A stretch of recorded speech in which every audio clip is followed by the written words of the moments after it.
So I decided to get back on, y'all, and have a talk. So I hope we get some artists and creative writers and artists in here. I hope we get some. Now, some of y'all may know I don't share a lot of my literary art on the public platforms anymore because I reached a very high level of creative writing and I really don't want my work to be taken. But I will share some of my published work, possibly during this video.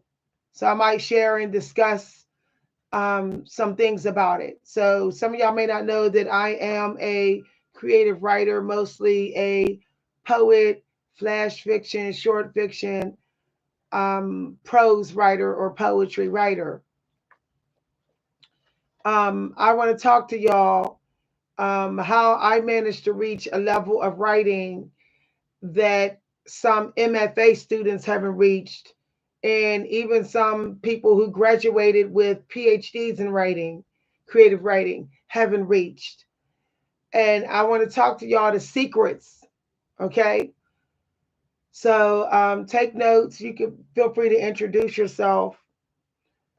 One of the things that I realized that a lot of people who are having trouble with um, growing in their gifts, developing their gifts, is they refuse to learn the basics. They don't understand that most of the time, the what you consider basics and mediocre in the process is exactly what's making keeping your work from being great. So if you are struggling in your creative gifts, you need to go back to elementary school in what you're doing. I know it's hard for you if you're a grown up, if you're adult, you just don't want to believe that you got to get so basic and so fifth grade, first grade with it. But I'm telling you, it is the very beginning lessons in your craft that's keeping you from getting better fast. Once you can master the basics, then you can understand how the basics is the stepping stone to wherever you decide to take your work, whatever originality you decide to put into your work. You can't do it without the basics. And sometimes the basics aren't as basic as you think they are. So, for example, when you read Hemingway's work and he has that scene about the fish where he says, I don't care who wins. When he's talking to the fish like that, that's very basic. It's not like he's being glamorous about this fish. But meanwhile, it's one of his most famous stanzas because he was showing how he spoke to the fish, how he was personifying the fish through his dialogue with the fish, even though the fish was very described very basic. So we may think that our life is mediocre. The things that we're doing is basic, so it's not going to improve our creative gifts, but we're wrong. So, for example, when I wrote my pushcart nominated poem, I started off with "You sat." That's very elementary. He sat. He sat what? I said he sat the box of ashes on the table. He sat the ashes on the table. See how elementary that is? He sat ashes on the table. That's elementary. Now, I would have never found the next part without that basic line. So I allowed myself to let my elementary lead me to climb the ladder of creative advancement. I allowed it to. You can always reword, recraft something. But if you don't have the basics down, you're screwed. If you don't, you don't. Another way to get better at what you're doing very fast is to be prepared. A lot of people aren't. They're winging it. They're thinking some magical magic is going to happen when they do it. They're not being prepared. They don't have their ingredients. They don't have a structure. They don't have a muse or a hero to help them do it. They don't have a plan. They're not prepared at all. So then when they create, they're like, "Oh, I'm not good at it."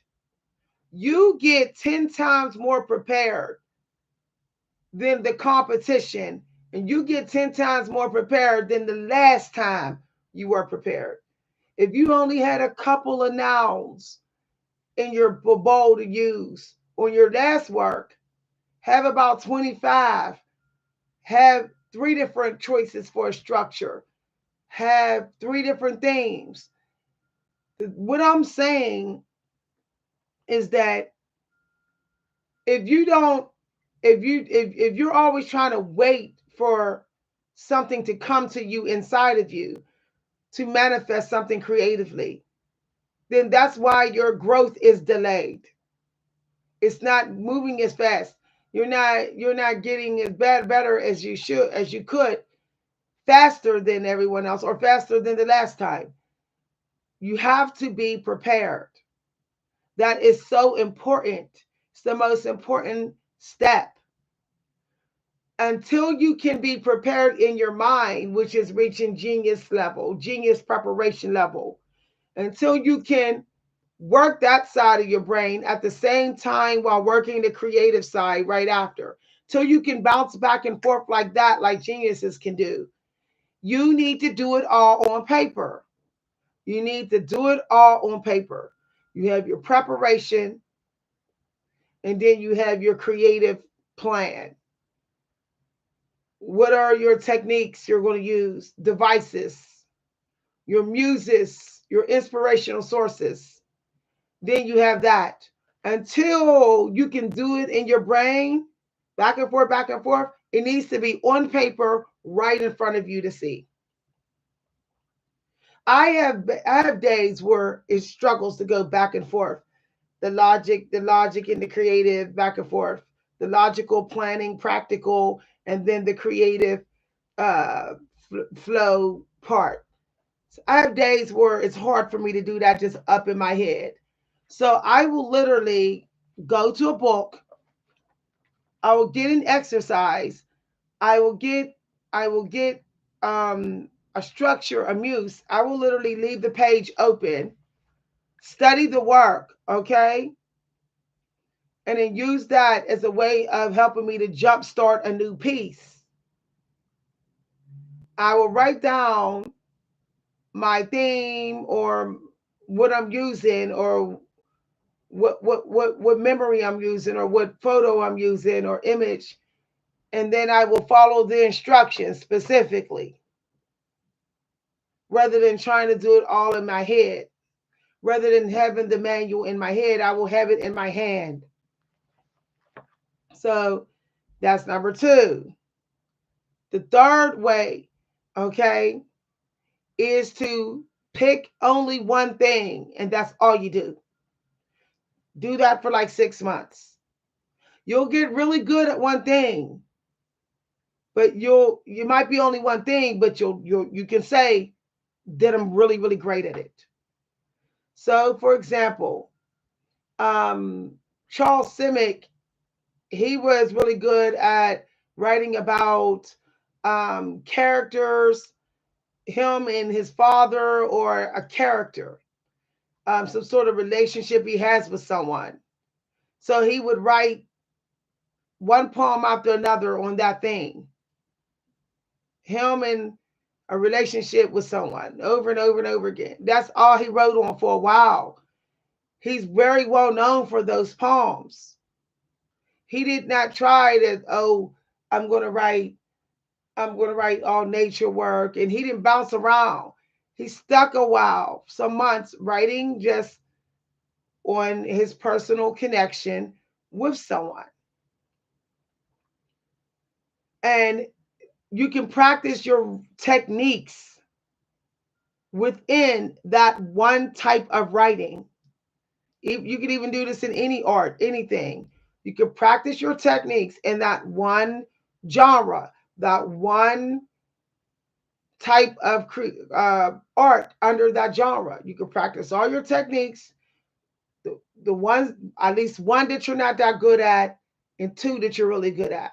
I would choose two that I'm not that good at, and two that I'm good at, or three that I'm good at. That way, it still stays challenging.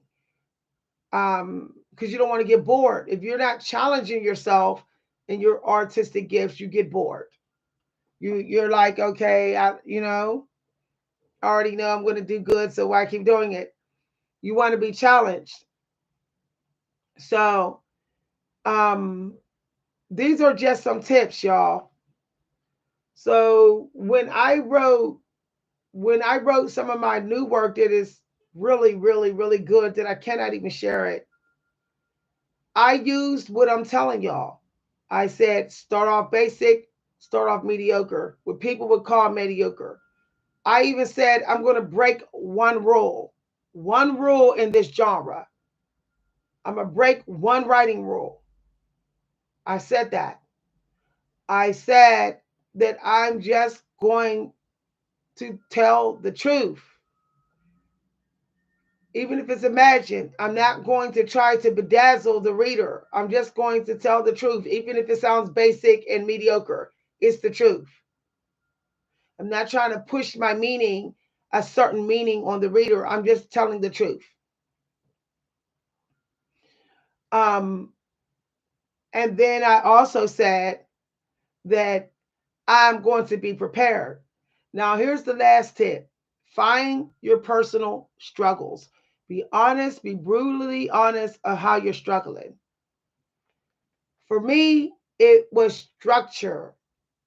It was it was being prepared. Those were my struggle areas. Also, willing to break rules. I was always trying to follow the rules.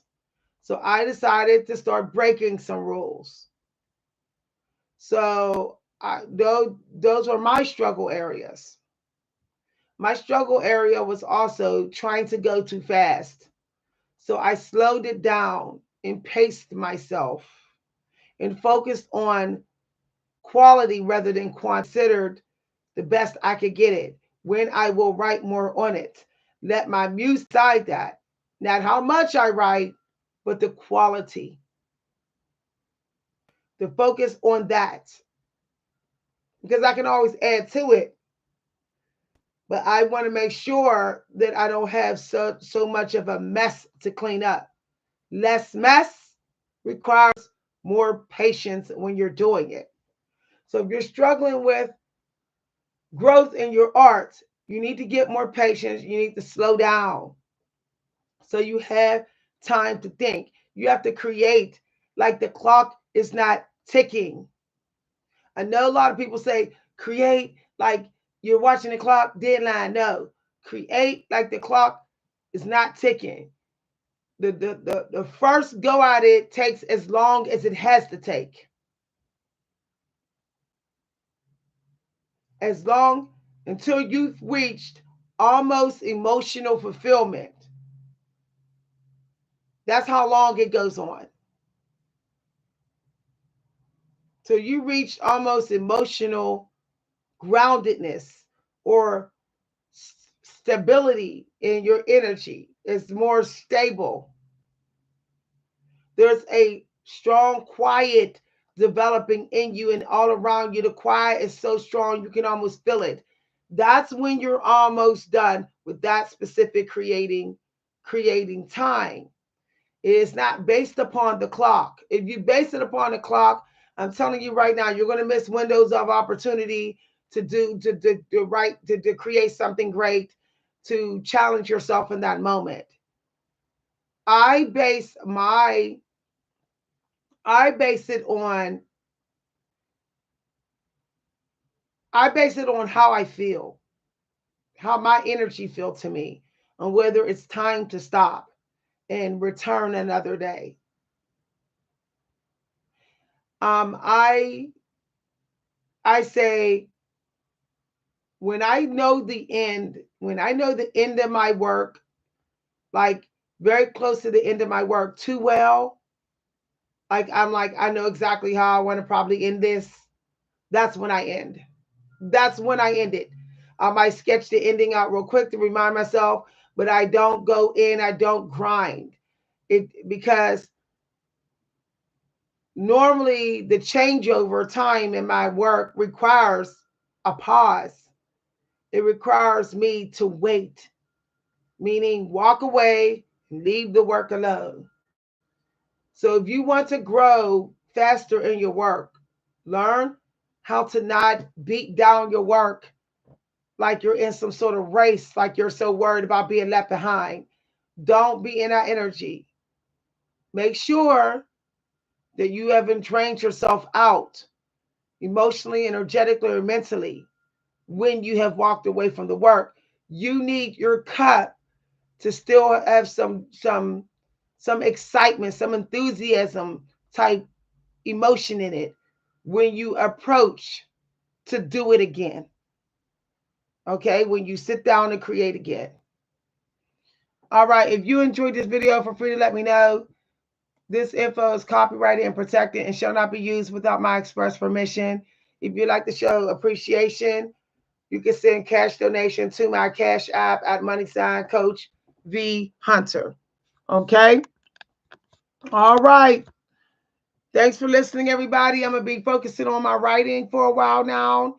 I might be back on the channel in a couple days, but I got this massive project, heavy editing I got to do, and some events I have to attend. And then once I'm done with that, I'll start uploading again. Bye, everybody. See y'all later.